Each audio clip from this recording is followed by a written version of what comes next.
بسم الله والحمد لله وصلى الله وسلم على رسول الله. قال الإمام الهرري رحمه الله تعالى رحمة واسعة. الإمام عبد الله الهرري شؤانت الله شرط بوز بالقخية بوبس. أما كلام الله ديال قمال كما قال أبو حنيفة زماء اللرداء.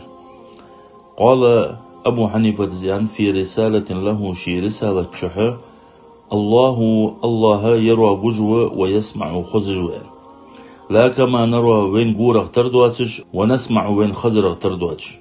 الله ذيال يتكلم شي قمال دولجوة، لا كما نحن نتكلم وي قمال اختردواتش.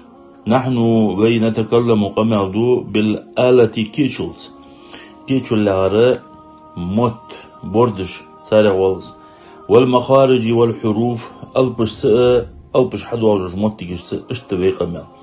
قال رضي الله عنه أبو حنيفة زيالر ديال رئيس خلصن: الله يتكلم شي قمال دولجو بلا آلة كيتشولواتش ولا حروف ني ألبش دواتش.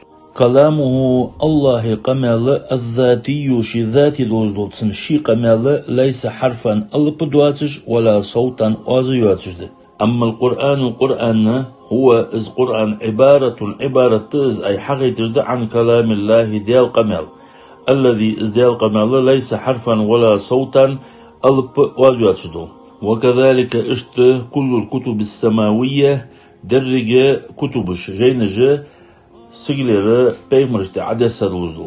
والقرآن ليس الله قرأه على جبريل، الله جبرائيل الملائكة تعديش ذات، إنما جبريل جبرائيل الملائكة سمع حغزت كلام الله ديال قمل وفهم منه سنة سوقيتات. خذ قرآن حيث أن المكتوب شيد عياز في اللوح المحفوظ شح، وقرأه عديش أن على محمداته.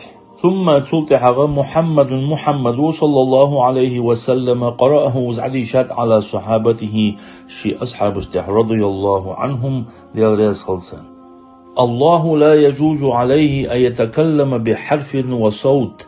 آل الشهت الله قمل دؤان البؤازيولش آل الشهت قل من قمل ترخوز دا.